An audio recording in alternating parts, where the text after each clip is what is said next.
નમસ્કાર નમસ્કાર નમસ્કાર નમસ્કાર વિદ્યાર્થી મિત્રો, કેમ છો? મજામાં? આઈએમપી બેચમાં આપનું હાર્દિક હાર્દિક સ્વાગત છે. અને યસ, તમારા વહાલા જેમિસ સર, તમારા ને આપણા વહાલા જેમિસ સર વિદ્યાર્થી મિત્રો અત્યારે ફાઇન છે, સરસ છે, મજામાં છે. હા, કોઈ ટેન્શન છે નહીં.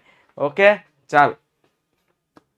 હા હા બેટા, હા હા હા, એક હે ને, સારું છે. ચાલો હવે આપણે ટોપિક પર આગળ વધીએ બાળકો. આજનું આપણું સરસ મજાનું ચેપ્ટર છે નાણાકીય સંચાલન. આ કોને ન આવડવું જોઈએ? જેને પૈસા કમાવામાં બિલકુલ રસ નથી એને ન આવડવું જોઈએ, બાકી બધાને આવડવું જોઈએ. ઓકે, હા. તો નાણાકીય સંચાલન, ભાઈ નાણાં ગમે એટલા હોય એનું મેનેજમેન્ટ કરતા આવડવું જોઈએ. એને કહેવાય બાળકો નાણાકીય સંચાલન. ક્લિયર થાય છે? નાણાં ગમે તેટલા હોય પણ તેનું મેનેજમેન્ટ કરતા આવડતું હોવું જોઈએ. એને બાળકો આપણે કહીશું નાણાકીય સંચાલન. હા બેટા, થોડોક પ્રોબ્લેમ છે પણ કાંઈ વાંધો નહીં. હા, vitamin M, what is this? Mani, yes. Manibhai, તો મનીભાઈ છે ને બાળકો, એ બહુ મહત્વના છે અને ખાસ તો મનીભાઈ નું મેનેજમેન્ટ આવડવું જોઈએ. ઓકે, કારણ કે કોઈ પણ ધંધાકીય એકમ હોય એમાં પૈસા અત્યંત આવશ્યક છે. અને મોટી મોટી કંપની છે ને બાળકો બહુ મોટી મૂડીના જોરે ચાલતી હોય છે. અને આ મોટી કંપનીઓમાં જે મોટા પાયાની મૂડી હોય એમાંથી એ મૂડી પોતાની હોતી નથી. કહેવાય માલિકીના ભંડોળ, પણ મેં કીધું એમ શેર બહાર પાડીને મૂડી એકત્ર કરેલી હોય છે. સમજ પડે છે? તો કહેવાનો મતલબ શું છે બાળકો? ધંધાકીય એકમ છે તો ધંધાકીય એકમમાં પૈસાની તો જરૂર પડે જ છે, પણ કેટલીક વખત આપણે બાહ્ય પ્રાપ્તિ સ્થાનોમાંથી પૈસા મેળવીએ છીએ, પછી માલિકીના ભંડોળ હોય કે ઉછીના ભંડોળ હોય, તો એનો ઉપયોગ બાળકો વ્યવસ્થિત થવો જોઈએ. ઓકે, ચાલ.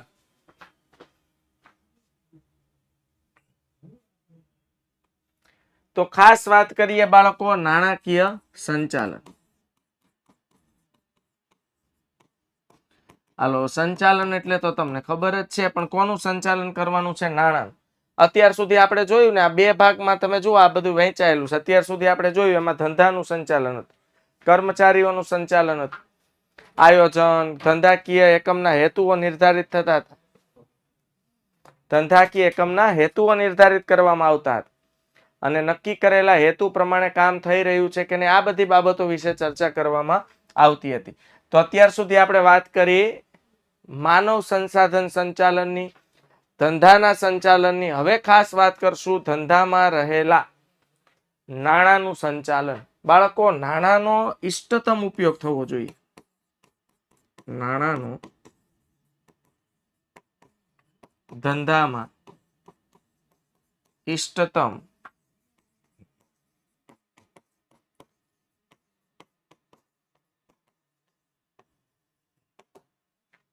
ઇષ્ટતમ ઉપયોગ એટલે શું? કોઈ પણ જાતના વેડફ્યા વિના જ્યાં જેટલા રૂપિયાની જરૂર છે ત્યાં એટલા રૂપિયાનો યુઝ કરો ને એને ઇષ્ટતમ ઉપયોગ કહેવાય, દેશી ભાષામાં, બગાડ વગર.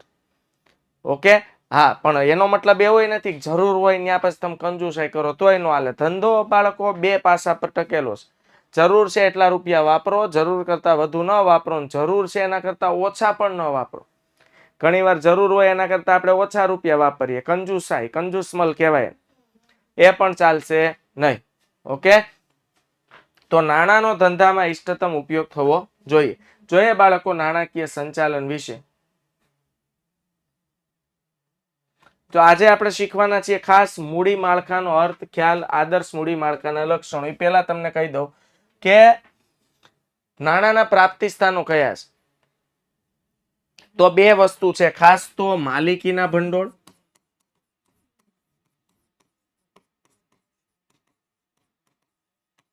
અને ત્યાર પછી આવે છે બાળકો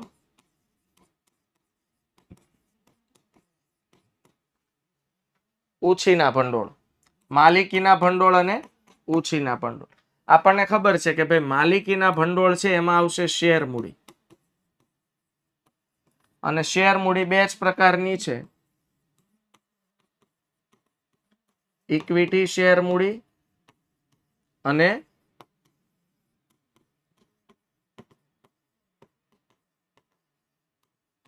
પ્રેફરન્સ શેર મૂડી. અને ઉછીના ભંડોળમાં જો આપણે વાત કરીએ તો એમાં આવશે ડિબેન્ચર્સ અને બોન્ડ. ઉછીના ભંડોળ. કંપનીને જ્યારે મોટા પાયા પર ધંધો ચલાવવો હોય, યાદ રાખજો, ખૂબ મોટા પાયા પર ધંધો ચલાવવા માટે મોટા પાયા પર મૂડીની જરૂર પડે છે.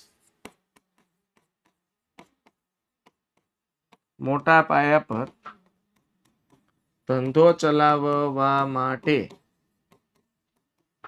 મોટા પાયા પર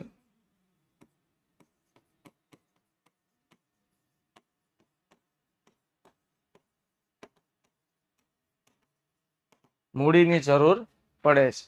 બહુ મોટા પાયા પર જ્યારે ધંધો ચલાવવો હોય ત્યારે ખૂબ મોટા પાયા પર મૂડીની જરૂર પડતી હોય છે. અને આ મોટા પાયા પરની મૂડી આપણને બે સોર્સ પાસેથી મળી રહે છે. હવે હું તમને કહું ને ધ્યાનથી સાંભળજો બાળકો. ડિબેન્ચર છે ને એ ધંધાનું દેવું છે. ડિબેન્ચર હોલ્ડર ધંધાનો લેણદાર છે. સાંભળો તો, અને શેર ધરાવનાર વ્યક્તિ ધંધાનો શેર હોલ્ડર છે. બંને કેસમાં એ લોકો આપણી કંપની પર વિશ્વાસ મૂકીને આપણને પૈસા આપે છે. એટલે એમ જોવા જઈએ તો એ પૈસા આપણા નથી. સમજો હું કંપની છું તો આ લોકો આપણા પર વિશ્વાસ મૂકીને મને પૈસા આપે છે, તો એ પૈસા મારા નથી. શેર હોલ્ડરો પૈસા કંપનીને આપે છે તો એના બદલ એમાં ડિવિડન્ડ મેળવવાનું, વળતર સ્વરૂપે ડિવિડન્ડ મેળવવાનું એ લોકોને શું છે, આશા અપેક્ષા છે. ડિબેન્ચર હોલ્ડરો કંપનીને પૈસા આપે છે તો ના વળતર સ્વરૂપે એ લોકોને વ્યાજ મેળવવાની અપેક્ષા છે. બંને કેસમાં બાળકો સિમ્પલ લોજિક જો ચલાવીએ તો પૈસા કંપનીના નથી, છતાં કંપની પર ભરોસો કરીને આ લોકો પૈસા આપે છે. કંપની ખબર છે ને નાના નાના ટુકડામાં વિભાજિત કરીને શેર સ્વરૂપે પૈસા મેળવે છે, અને આ રીતે કંપની પૈસા ભેગા કરે છે, નો ડાઉટ. પણ બોલો, કોકના પૈસા કહેવાય. દેશી ભાષામાં બોલીએ તો આપણા પૈસા નથી, કોકના પૈસા. હું કંપની ચલાવતો હોય શેર બહાર પાડીને પૈસા ભેગા કરું, એ કોકના પૈસા છે. હું ડિબેન્ચર બહાર પાડીને પૈસા ભેગા કરું, એ કોકના પૈસા છે. તો અન્યના પૈસા, કોકના પૈસા છે, આ બધા અન્યના પૈસા જો મારી પાસે આવે તો મારે એનો યોગ્ય ઉપયોગ કરવો જોઈએ. નાણાં મૂડી ધંધામાં એવી રીતે વપરાવી જોઈએ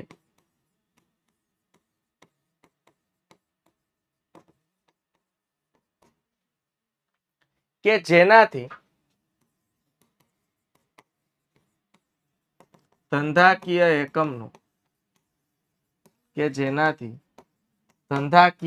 એકમનો ખૂબ સારો વિકાસ થાય. ધંધાકીય એકમનો ખૂબ સારો વિકાસ થાય. ધંધાનો વિકાસ થશે એટલે શેર બજારમાં કંપનીએ જે શેર બહાર પાડ્યા છે શેરના ભાવ પણ વધશે. એટલે નાણાંનો છે ને યુટિલાઇઝ, એનો ઉપયોગ બહુ વ્યવસ્થિત થવો જોઈએ ધંધા. અને બીજું, હમણાં આપણે વાત કરશું ને તો કંપની કયા પ્રકારનું મૂડી માળખું અપનાવી શકે એ આવશે. મૂડી માળખામાં બે વસ્તુ આવશે, માલિકીના ભંડોળ અને ઉછીના ભંડોળ.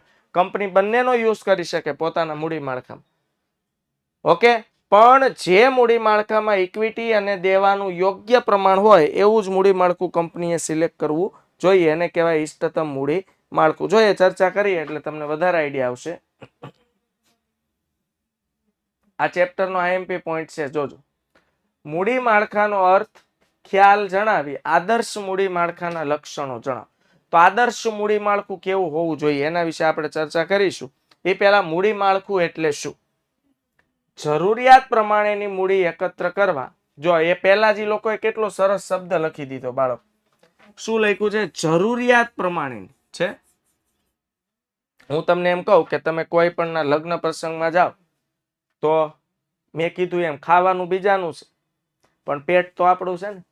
તો મફતનું ખાવાનું છે એનો મતલબ શું છે? આપણે 3-4 ટાઈમનું એક સાથે દાબી લેવું? બોલો. કહેવાનો મતલબ હું જરૂરિયાત છે એટલું જ ખાવું જોઈએ. બીજાનું છે અન્યનું છે એટલે ઝાપટી નથી લેવાનું. હાલો, આઈડિયા આવે છે?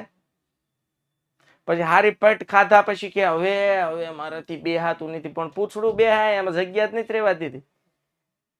યસ ઓર નો?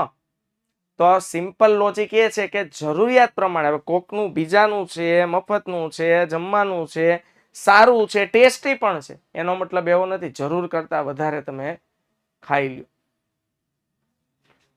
એટલે અહીંયા ધંધામાં પણ એવું જ હોય. જરૂરિયાત પ્રમાણેની મૂડી એકત્ર કરવા કંપનીએ, જો ભાઈ કંપની શેર બહાર પાડે ને એટલે શેર હોલ્ડરો શેર ખરીદવા માટે તૈયાર હોય. પણ કંપનીને સમજો 5 કરોડની જરૂર હોય અને કંપની 10 કરોડના શેર બહાર પાડે તો વધારાના 5 કરોડ જે કંપની શેર સ્વરૂપે એકત્ર કરે છે ને એ અયોગ્ય છે. ક્યારેક એ કંપની માટે જ તકલીફમાં મૂકી દેતી પરિસ્થિતિ સર્જે છે. ઓકે, તો જરૂરિયાત પ્રમાણેની મૂડી એકત્ર કરવા કંપનીએ ઉપયોગમાં લીધેલા જુદા જુદા નાણાં પ્રાપ્તિ સ્થાનોનું મિશ્રણ એટલે મૂડી માળખું. હાલો, જુદા જુદા નાણાં પ્રાપ્તિ સ્થાનો એટલે શું? તો જુદા જુદા નાણાં પ્રાપ્તિ સ્થાનોમાં આવશે બાળકો ઇક્વિટી શેર, ઇક્વિટી શેર બહાર પાડવા, પ્રેફરન્સ શેર બહાર પાડવા, ડિબેન્ચર્સ બહાર પાડવા, ડિબેન્ચર્સ કે બોન્ડ.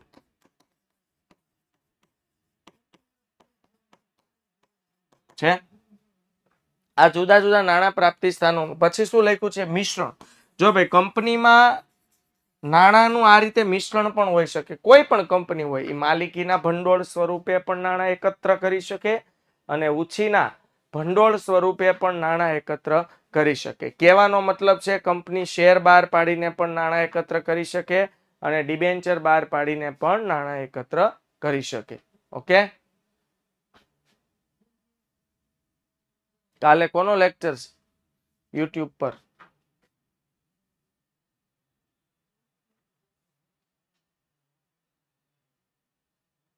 કાલે 31 તારીખ છે કા? હા હા હા હા હા.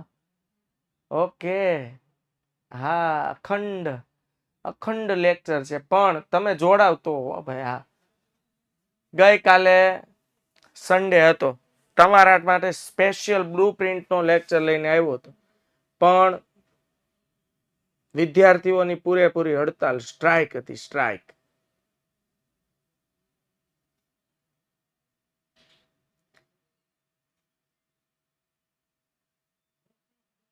કાલે કયા સ્કૂલ હોય સાંજે અસ્મિતાબેન? હે,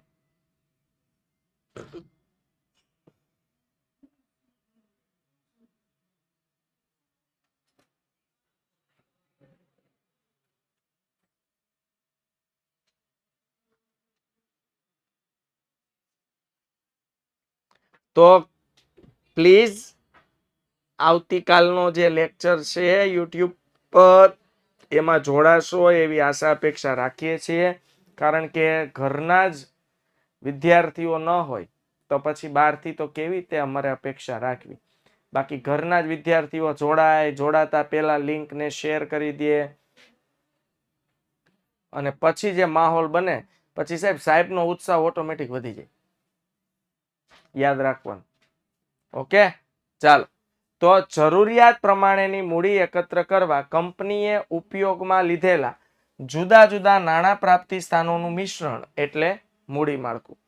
શ્રી હોગલેન્ડના મતે મૂડી માળખું એટલે નાણાં એકત્ર કરવા કંપનીએ બહાર પાડેલા. હવે જોજો હોગલેન્ડ શું કહે છે?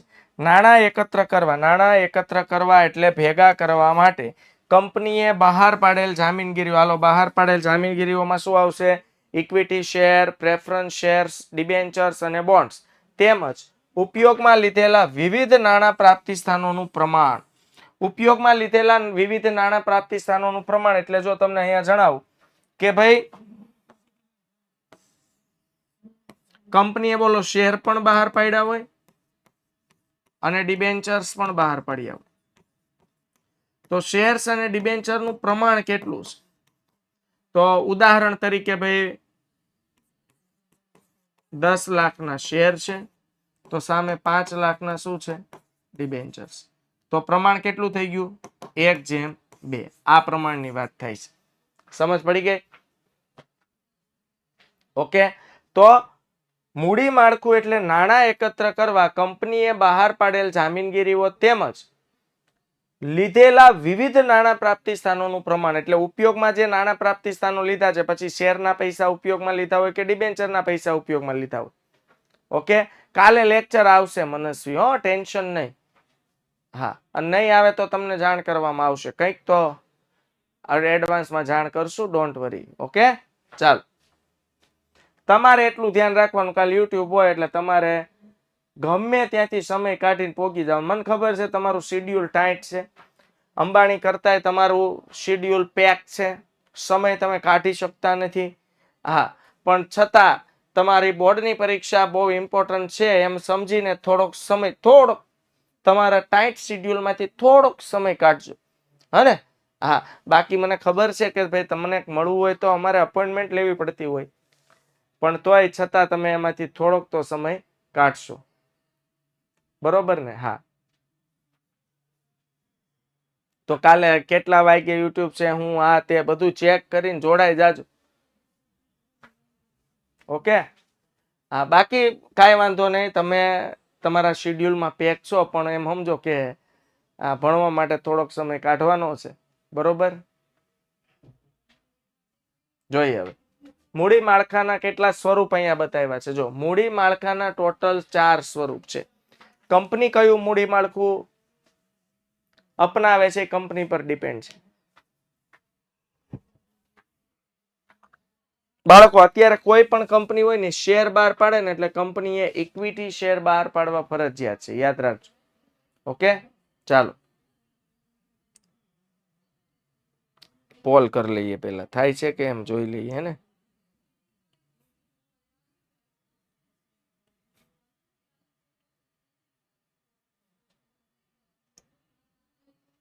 થાય છે, યસ.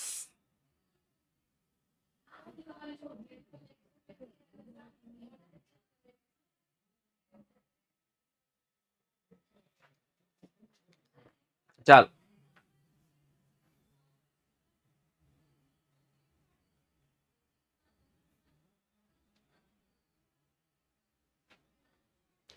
હવે જો મૂડી માળખાના સ્વરૂપ એ સરપ્રાઈઝ છે બેટા વિષ્ણુ, એના માટે કાલે તમારે જોડાવવું પડશે. અને જે છે એ જોરદાર છે, અફલાતુન છે, જબરજસ્ત છે, ધુઆધાર છે. હા, એટલે બસ તમારી પાસે એક જ વિકલ્પ છે, નેટ બચાવી રાખો અને જોડાઈ જાઓ. કન્ટિન્યુ. હાલો, મૂડી માળખાના સ્વરૂપો.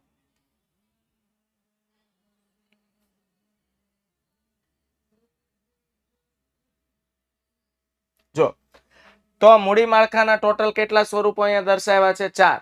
ઇક્વિટી શેરનું મૂડી માળખું, ઇક્વિટી શેર અને પ્રેફરન્સ શેરનું મૂડી માળખું, ઇક્વિટી શેર અને ડિબેન્ચરનું મૂડી માળખું, ઇક્વિટી શેર, પ્રેફરન્સ શેર અને ડિબેન્ચરનું મૂડી માળખું. જો આજે કોઈ પણ કંપની શેર બહાર પાડે છે એને કંપની ધારાના નિયમ પ્રમાણે ઇક્વિટી શેર બહાર પાડવા કમ્પલસરી છે, ફરજિયાત છે. યાદ રાખજો, કોઈ પણ કંપની હોય શેર બહાર પાડે એટલે ઇક્વિટી શેર બહાર પાડવા કેવા છે? ફરજિયાત છે, કમ્પલસરી છે. હાલો, હવે ઇક્વિટી શેરનું કે માળખું છે તો બોલો, ઇક્વિટી શેર એટલે માલિકીના ભંડોળ કહેવાય. તો જે કંપની, અમુક કંપની એવી હોય એ એક જ શેર બહાર પાડે, ઇક્વિટી છે. હાલો, કોઈ કંપની એવી હોય ઇક્વિટી શેર પણ બહાર પાડશે અને સાથે સાથે પ્રેફરન્સ શેર પણ બહાર પાડશે. તો આ કહેવાય બાળકો માલિકીના ભંડોળો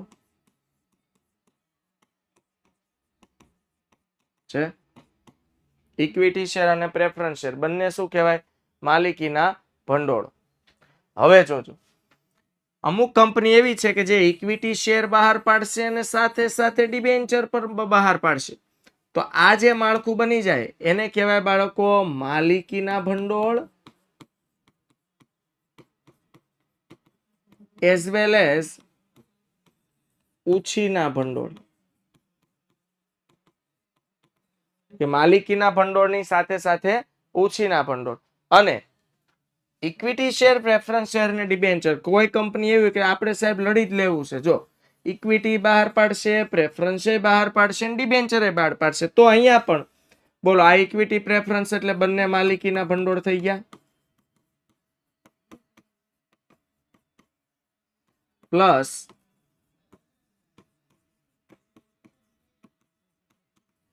ઉછીના ભંડોળ. જોઈ લો છે.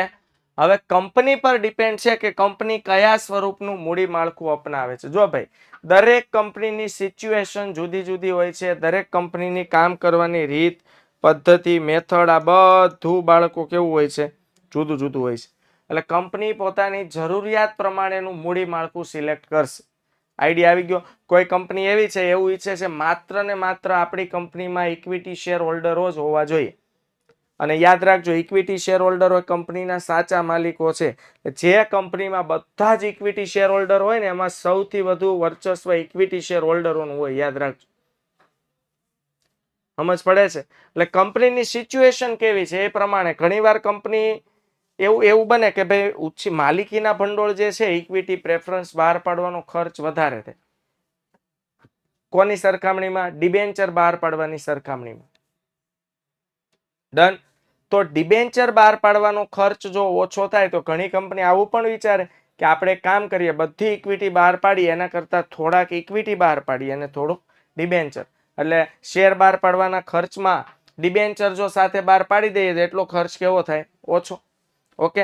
પણ એક પાછું એવું થાય, ડિબેન્ચર એ ધંધાનું દેવું છે તો ધંધાની જવાબદારીઓ વધે. અને બીજું, ડિબેન્ચર પર વ્યાજનો દર નિશ્ચિત હોય છે અને નક્કી કરેલા વ્યાજના દરે ફરજિયાત ડિબેન્ચર પર વ્યાજ ચૂકવવું પડે, જેમાં કોઈનું ચાલતું નથી. ઓકે, ફરજિયાત વ્યાજ ચૂકવવું પડે છે. આ ચારમાં કયું સારું? આ ચારમાં ચાર સારા છે. મેં કીધું એમ કંપનીની પોતાની સિચ્યુએશન પ્રમાણે હોય. કંપની કયા પ્રકારનો ધંધો કરે છે, ધંધાનું કદ કેવડું છે, માર્કેટમાં એની વેલ્યુ કેવી છે, એના આધારે. હા, ઘણી કંપની એવી હોય શેર બહાર પાડે તો કોઈ ભોજા બાપા એના શેર ખરીદવા માટે તૈયાર હોય નહીં. અને ઘણી કંપનીનો આઈપીઓ આવે એટલે પડાપડી થતી હોય. લ્યો, તો કંપનીનું કદ, એની શાખ, પ્રતિષ્ઠા, ઇજ્જત, વેલ્યુ, માન સન્માન માર્કેટમાં કેવું છે એના આધારે કંપની મૂડી માળખું સિલેક્ટ કરતી હોય છે. પછી મેં કીધું એમ ડિબેન્ચર ઉછીના ભંડોળ વાળું મૂડી માળખું અપનાવે તો પછી વર્ષને અંતે વ્યાજે ફરજિયાત આપવું પડે. હવે કંપનીએ ડિબેન્ચર બહાર પાડતા પડાઈ ગયા ને પછી વ્યાજની તેવડ રહી નથી તોય નો ચાલે. આઈડિયા આવ્યો? હા કે ના? હા, બાકી શેરમાં તો એવું છે ભાઈ, એમાં તો નિયમ છે, કંપનીને જો નફો થાય તો કંપની ડિવિડન્ડ આપશે, નફો ન થાય તો ડિવિડન્ડ ન આપે તો પણ ચાલે. ઓકે, હવે જુઓ, જો આ બધા આંકડાકીય માહિતી આપેલી છે. ઓકે, ઇક્વિટી શેર હોય તો કંપનીએ સમજો ખાલી ₹1,00,000 ઇક્વિટી શેર બહાર પાડી. કંપનીને 1,80,000 જરૂર હતી તો 1,00,000 ઇક્વિટી બહાર પાડ્યા, 80,000 પ્રેફરન્સ શેર બહાર પાડ્યા. કંપનીને 1,50,000 જરૂર હતી તો 1,00,000 ઇક્વિટી બહાર પાડ્યા અને 50,000 ડિબેન્ચર બહાર પાડ્યા. કંપનીને 2,30,000 જરૂર હતી તો 1,00,000 ઇક્વિટી, 80,000 પ્રેફરન્સ અને 50,000 શું બહાર પાડ્યા? ડિબેન્ચર. કંપનીની જેવી જરૂરિયાત એ પ્રમાણે કંપની પૈસા બાહ્ય પ્રાપ્તિ સ્થાનોમાંથી વસૂલ કરશે. ઓકે, ડિબેન્ચર ખરીદીએ તો ભવિષ્યમાં શેનું નુકસાન છે? કોઈ નુકસાન નથી બેટા. ડિબેન્ચર તો ઉલટાના સિક્યોર કહેવાય, કારણ કે ડિબેન્ચર પર વ્યાજનો દર નક્કી હોય ને સતત દર વર્ષે વ્યાજ મળે ડિબેન્ચર હોલ્ડરો. હા, બાકી શેર જે છે એના પર ડિવિડન્ડ તમને મળે જો નફો થાય તો. નફો ન થાય અથવા પૂરતો નફો ન થાય ને તો પણ તમને ડિવિડન્ડ મળે નહીં. તો આ હતા બાળકો મૂડી માળખાના પ્રકારો. કોઈ પૂછે મૂડી માળખાના પ્રકારો કેટલા છે? એક ગુણમાં પ્રશ્ન. બોલો, મૂડી માળખાના કેટલા પ્રકારો છે? 4 પ્રકારો. કેટલા પ્રકારો? કયું મૂડી માળખું સિલેક્ટ કરવું એ કંપની પર ડિપેન્ડ છે. મૂડી માળખાના કેટલા પ્રકારો છે? 4.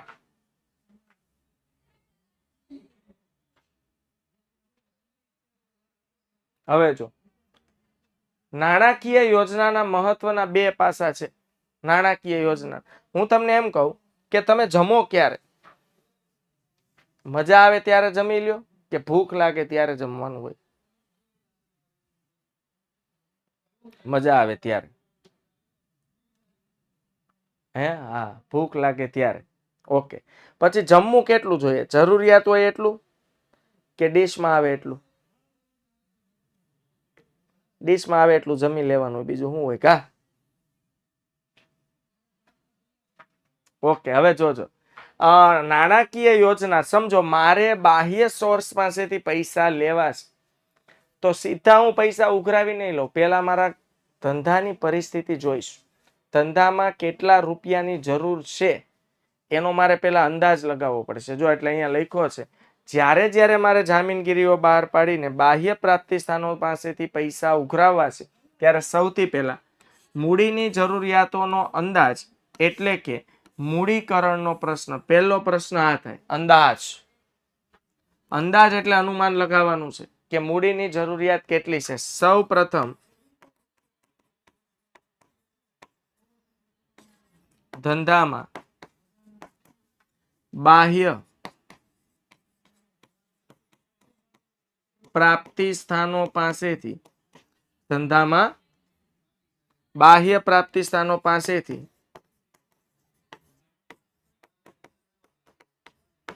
કેટલી મૂડી ની જરૂર છે તેનો અંદાજ લગાવવો જોઈએ. તેનો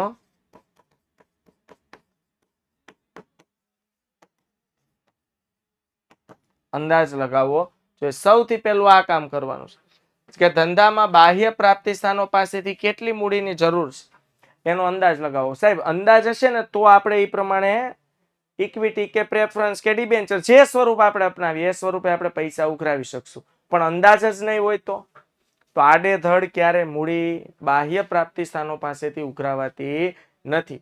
આ યાદ રાખજો. ઓકે, ધંધામાં કેટલી જરૂર છે? મેં કીધું એમ જરૂર કરતા વધુ પૈસા લઈને પણ એ પૈસા વેડફાઈ જાય. યાદ રાખજો. આપણે જેવું થાય, તમે જોજો, ખિસ્સામાં જરૂર હોય 100 રૂપિયાની, લઈને આપણે ફરી 200 રૂપિયા ને તો 200 રૂપિયા વપરાવાની સંભાવના રહે. 100 રૂપિયા હોય ને તો 100 રૂપિયા જ વપરાવાની સંભાવના રહે. કારણ કે આપણે સિમ્પલ રૂલ્સ છે. હું આજે પાકીટ ભૂલી ગયો, સ્વાભાવિક છે, મને પાણીપુરી ખાવાનું મન થશે પણ હું ખાઈશ નહીં. સેન્ડવિચ ખાવાનું મન થશે પણ ખાઈશ નહીં. શું કામ? પાકીટ નથી.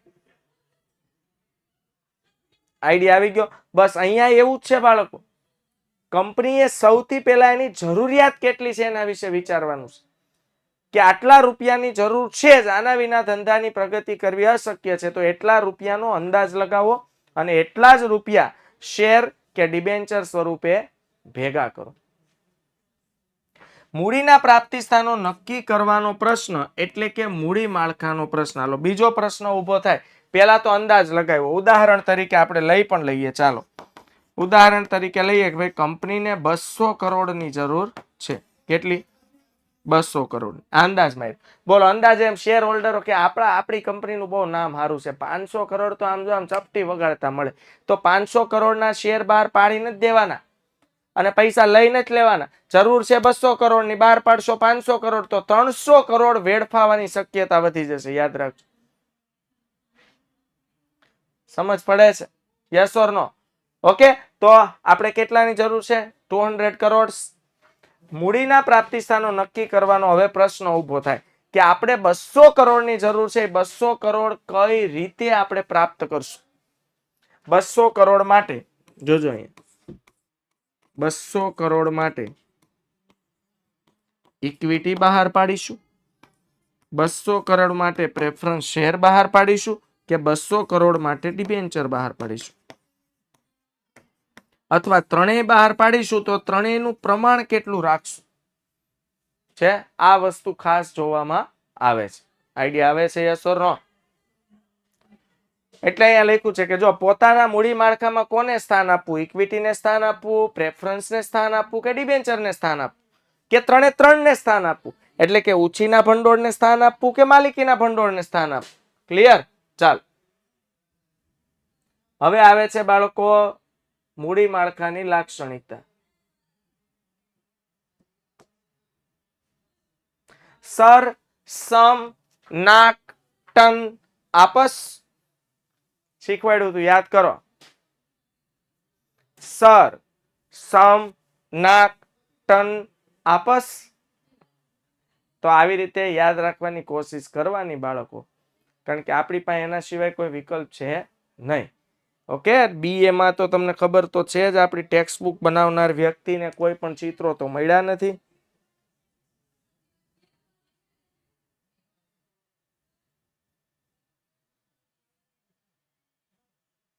એટલે વગર ચિત્રની ચોપડી અને છતાં આપણે એને ન્યાય આપી રહ્યા છીએ. બરોબર ને બાળકો? તો પછી મુદ્દાને આ રીતે આપણે યાદ રાખવાની કોશિશ કરીશું. વેર ઇઝ ધ ક્યાં હો ગયા ये फोन को. ઓકે, તો સર, સમ, નાક, ટન, આપસ. તો મુદ્દાની માયાજાળ છે ભાઈ, પણ આપણે સોલ્વ કરશું સાથે મળીને. આપણને કોઈ મુદ્દાની માયાજાળ નડવાની નથી. જેને સહારો છે વિદ્યાકુલનો, એને નડવાનું કઈ વસ્તુ છે ને? બસ ટાઈમ ટુ ટાઈમ સમય થાય એટલે લેક્ચરમાં આવી જવાનું. પછી એ પેડનો લેક્ચર હોય કે યુટ્યુબનો હોય, ભણવાનું બધેથી જ છે. હા, પછી તમે તમારા બિઝી ટાઈટ શેડ્યુલમાંથી સમય ન કાઢી શકો, ઇટ્સ યોર પ્રોબ્લેમ. ઓકે, હા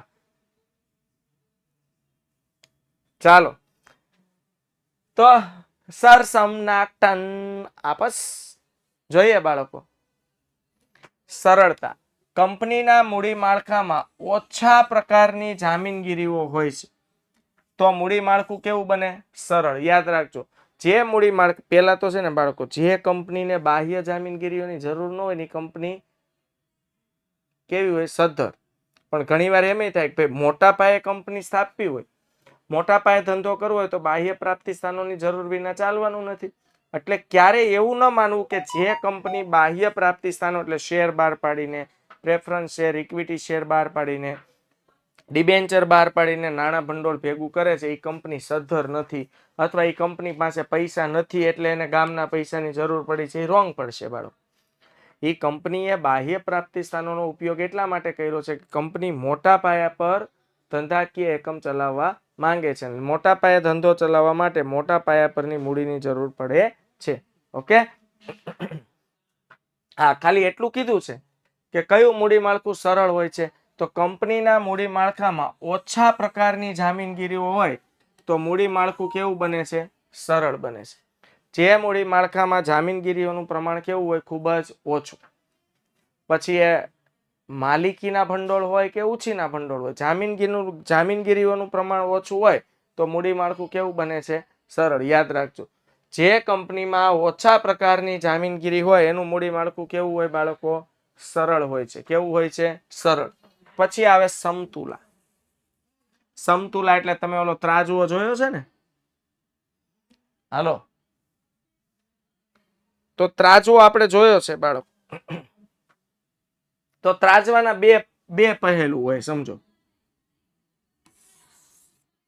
સમજો કે આ ત્રાજવો છે, બરોબર? તો ત્રાજવાના બાળકો કેટલા પહેલું હોય? બે છે. બંને પલડા, બંને પહેલું કેવા હોવા જોઈએ બાળકો? સરખા હોવા જોઈએ. યાદ રાખજો છે. તો એટલે સરખા એટલે કઈ બાબતના સરખા? જેમ કે અહીંયા હું લખું માલિકીના ભંડોળ,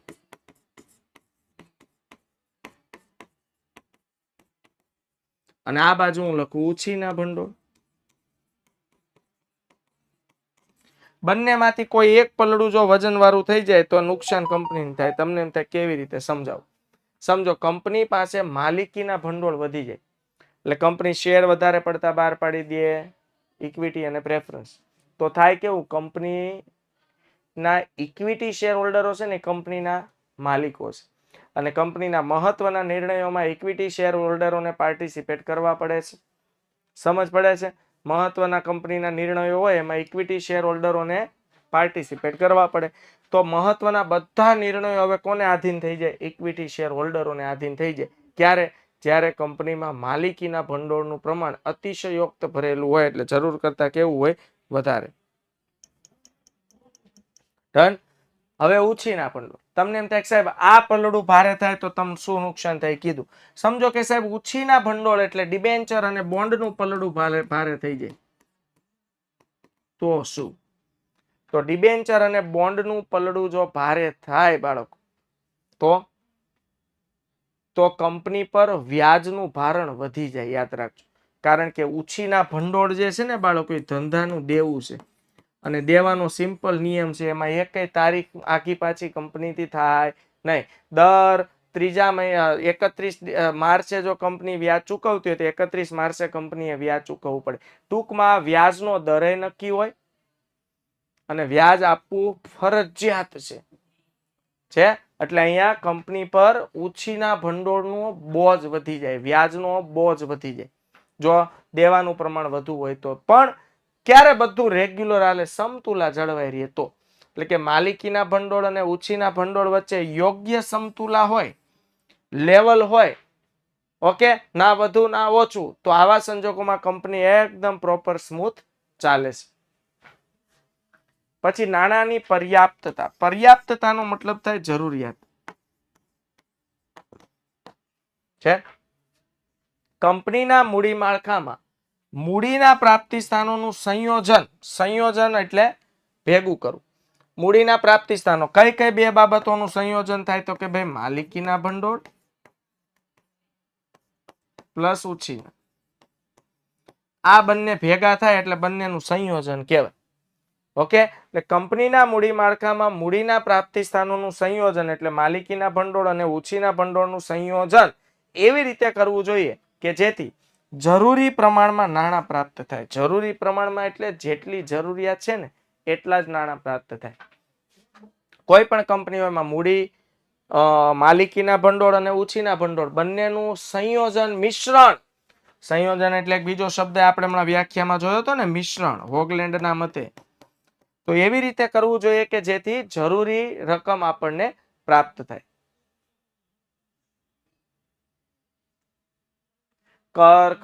કરકસર એટલે જો ભાઈ, કરકસર અને ચિંગુસાઈમાં ફરક છે. હા, ઘણા એમ કે સાહેબ કંજુસાઈ એ જ કરકસર ને? નહીં, ઘણા ભીંડી જેવા ચીકણા હોય જો. હા, એને કરકસર નો કહેવાય. કરકસર કોને કહેવાય? જરૂરિયાત હોય એટલા જ પૈસાનો ઉપયોગ કરે ને એને કરકસર કહેવાય. એટલે જીવન હંમેશા કરકસર ભર્યું જીવવું જોઈએ. સમજો તમને મોબાઈલ ફોન માત્ર ને માત્ર તમે વાત કરવા માટે યુઝ કરતા હો, તો મોબાઈલ ફોનમાં તમે લાખ રૂપિયા નાખો ને, એ અયોગ્ય કહેવાય. એ નાણાંનો બગાડ કહેવાય. આઈડિયા આવી ગયો? ઓકે. ઘણી જગ્યાએ શું થાય, જો તમે પછી નોટબુકમાં તમે આકૃતિ એક દોરવાની હોય તો 15 લીટીમાં દોરવાની આકૃતિ હોય ને, એ તમે 5 લીટીમાં પતાવો તો એ કંજુસાઈ કહેવાય, એને કરકસર નો કહેવાય. પણ 15 લીટીમાં પરફેક્શન સાથે બનાવો એને કરકસર કહેવાય. સમજ પડે ને? 15 લીટીથી વધારે 15 લીટીમાં થઈ જાય એમ છે ને તમે 20-25 લીટી બગાડો છો તો એને બગાડ કહેવાય. એટલે જીવન કરકસર ભર્યું જીવવું જોઈએ. ઓકે, હાલો. મૂડીના પ્રાપ્તિ સ્થાનો એવા જ છે કે મૂડીના પ્રાપ્તિ સ્થાનો એવા હોવા જોઈએ કે જેથી મૂડીની પડતર લઘુત્તમ આવે. બાળકો, લઘુત્તમ એટલે ઓછી. પડતર એટલે કોને કહેવાય? મૂડી બહાર પાડવાના ખર્ચને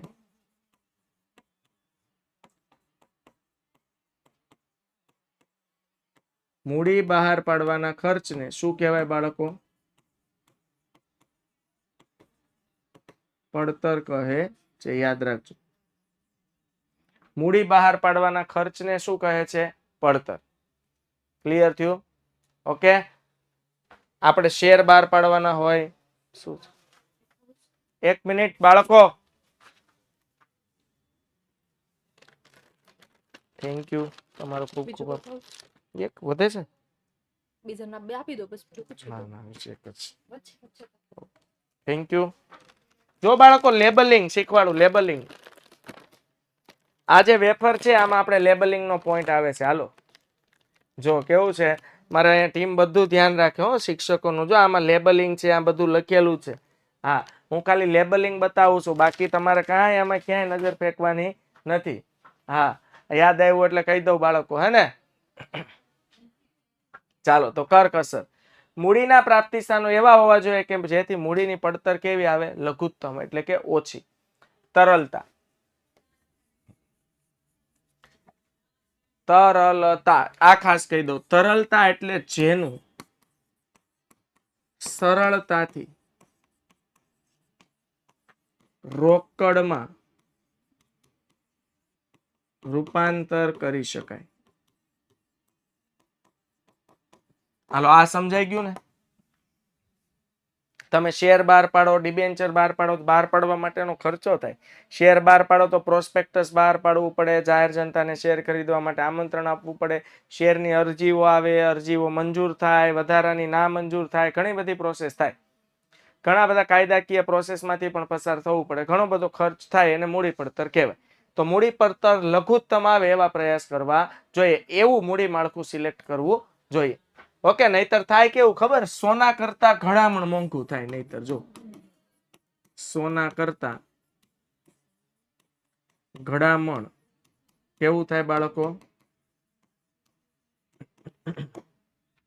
મોંઘું થાય. સોના કરતા ઘડામણ કેવું થાય? મોંઘું થાય. છે સિમ્પલ વસ્તુ છે. તમે બહાર પાડો શેર ને શેર બહાર પાડવાનો ખર્ચો જ એટલો હોય તો એ ધંધો જ ન કરાય. હાલો, આઈડિયા આવી ગયો? તો શેર એવું જ મૂડી ભંડોળ ભેગું કરો કે જેમાં પડતર કેવી હોય? ઓછી.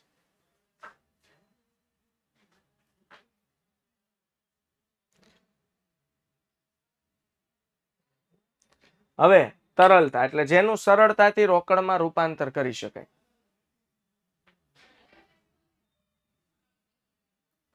મૂડી માળખું એવું તરલ હોવું જોઈએ કે જેથી દેવા તેમજ જવાબદારીની ચૂકવણી સમયસર થઈ શકે. સાહેબ તમે હાલો ડિબેન્ચર બહાર પાડ્યો, ના નથી, પણ પછી તમારી કેપેસિટી હોવી જોઈએ. જો એક કંપની ધારા પ્રમાણે કંપની ડિબેન્ચર વધુમાં વધુ 10 વર્ષની મુદતના બહાર પાડી શકે. યાદ રાખજો, વધુમાં વધુ 10 વર્ષના ડિબેન્ચર બહાર પાડી શકે. હા, પણ જો ઇન્ફ્રાસ્ટ્રક્ચર કંપની હોય, ઇન્ફ્રાસ્ટ્રક્ચર કંપનીમાં કંપની 30 વર્ષ સુધીના ડિબેન્ચર બહાર પાડી શકે છે. યાદ રાખજો. ઓકે, એટલે જો 10 વર્ષના ડિબેન્ચર હોય તો 10 વર્ષ પૂરા થાય ને એટલે ડિબેન્ચર હોલ્ડરોને મૂળગી રકમ તમારે પરત કરી દેવી પડે સાહેબ. તો પછી 10 વર્ષે તમારે ફાફા મારવા પડે એવી પરિસ્થિતિ ઊભી થાય તો એવું કામ કરવાનું નહીં. એટલે મૂડી માળખું પહેલેથી જ એવું તરલ બનાવો. ઇન્ફ્રાસ્ટ્રક્ચર એટલે બાંધકામ ઉદ્યોગ સાથે, કોઈ બ્રિજ બનાવવાના હોય, કોઈ હાઈવે રોડ રસ્તા, કોઈ બુલેટ ટ્રેનનું કામ છે, આવા ઉદ્યોગો સાથે, આવા ધંધા સાથે જે જોડાયેલા હોય એ લોકોને સરકારે 30 વર્ષની મંજૂરી આપીશ, કારણ કે એ લોકોનું કામ બહુ મોટું હોય. ઓકે, અને સમય વધારે માંગી લે, મૂડી રોકાણ પણ વધારે હોય એટલા માટે. હાલો, તો આ ક્લિયર થયું. મૂડી માળખું એવું તરલ હોવું જોઈએ કે જેથી દેવા તેમજ જવાબદારીની ચૂકવણી સરળતાથી થઈ શકે. નફાકારકતા. કંપનીનું મૂડી માળખું નફાને ઇષ્ટતમ કરે તેવું હોવું જોઈએ. નફાને ઇષ્ટતમ કરે એટલે મેક્સિમમ કોશિશ એવી હોય કે જેનાથી નફો વધે નહીં કે ઘટે, એવું મૂડી માળખું સિલેક્ટ થવું જોઈએ. આકર્ષણ. મૂડી માળખું વિવિધ પ્રકારના રોકાણકારોને આકર્ષે ને તેવું હોવું જોઈએ. ઉદાહરણ તરીકે શાકભાજીમાં તમે શાક લઈને બેઠા હો તો શાકભાજી એવું હોવું જોઈએ તાજું કે લોકો ખરીદવા માટે લલચાય. શાકભાજી જોઈને ઉતરી ગયેલ કઢી જેવું મોઢું કરીને વયા જાય એવું શાકભાજી નહીં. તો મૂડી માળખું એવું હોવું જોઈએ. ઇક્વિટી, પ્રેફરન્સ, ડિબેન્ચર તમે જે તેમાં એડ કરો પણ એવું હોવું જોઈએ કે રોકાણકારો, ઇન્વેસ્ટર્સ ખરીદવા માટે આકર્ષે. પરિવર્તનશીલતા. મૂડી માળખું સમય સંજોગ અનુસાર બદલી શકાય ને તેવું હોવું જોઈએ. જડ નહીં બનવાનું કે હું તો ઇક્વિટી એટલે ઇક્વિટી જ બહાર પાડી, એમ ન હોય. જ્યારે જેની જરૂરિયાત હોય ને ત્યારે એ મૂડી માળખામાં એનો સમાવેશ કરવો જોઈએ. ઓકે, પરિવર્તનશીલ હોવું જોઈએ. અને સદ્ધરતા. મૂડી માળખામાં ઉછીનું મૂડીનું પ્રમાણ એટલું બધું ન હોવું જોઈએ કે જેથી તેના પર જો વ્યાજનો બોજ વધી જાય. મેં કીધું એમ ડિબેન્ચર એટલા બધા પણ બહાર પાડવાના નથી કે જેના પર વ્યાજનો બોજ વધી જાય, એટલે સદ્ધરતા કહેવાય.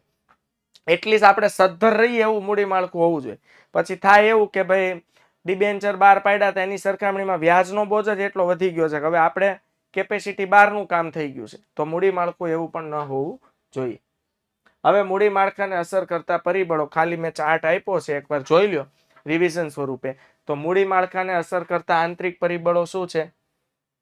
ધંધાની અંદરની બાબત જે મૂડી માળખાને અસર કરે, ઇક્વિટી, પ્રેફરન્સ, ડિબેન્ચર, તમે શું બહાર પાડો છો એમાં આવશે ધંધાનો પ્રકાર, ધંધાનું કદ, ધંધાની કમાણીના અંદાજો, મિલકતોનું સ્વરૂપ અને જરૂરિયાત, સંચાલકોનું વલણ, નાણાકીય જરૂરિયાતો અને મૂડીની જરૂરિયાતનો સમય. હા, મિસ મુન્ના ધ વાહ, મોઢે કર્યું છે હો બાકી. હા, બાહ્ય પરિબળો. જો બાહ્ય પરિબળો ક્યારે ધંધાના કંટ્રોલમાં હોતા નથી. મૂડી બજારમાં તેજી મંદીની સ્થિતિ, મૂડી બજારમાં પ્રવર્તમાન વ્યાજનો દર, મૂડી પડતર, જામીનગીરીઓ બહાર પાડવાનો ખર્ચ, કાનૂની નિયંત્રણ, કરવેરા નીતિ, સંસ્થાકીય રોકાણકાર, વિદેશી સંસ્થાકીય રોકાણકાર, આ બધું બહુ ડિટેલમાં શીખ્યા છીએ અને આપણી પાસે ટોપર બેચ પણ છે. જો એ જરૂર જણાય ત્યારે એ ટોપર બેચના રેકોર્ડિંગ લેક્ચરનો યુઝ કરવો. ચાલો હવે બિગ પોલ તરફ આગળ વધવું છે. ચાલો સ્ટાર્ટ કરીએ. સંપત્તિના મહત્તમીકરણનો અભિગમ કયા ખ્યાલ ઉપર આધારિત છે? બોલો. સંપત્તિના મહત્તમીકરણનો અભિગમ કયા ખ્યાલ પર આધારિત છે? મને કેમ એવું લાગે છે કે ઓપ્શન ડી આવશે. ડી વાળા સાચા, બાકી જો ફાકેબાજ. નફાકારકતા, એ ભાઈ સંપત્તિના મહત્તમીકરણનો અભિગમ રોકડ પ્રવાહ પર આધાર રાખે, યાદ રાખજો. ઓકે, જે ધંધામાં રોકડનો પ્રવાહ વધુ હોય એ ધંધામાં સંપત્તિના પ્રમાણનું વધવાનું પ્રમાણ પણ કેવું હોય?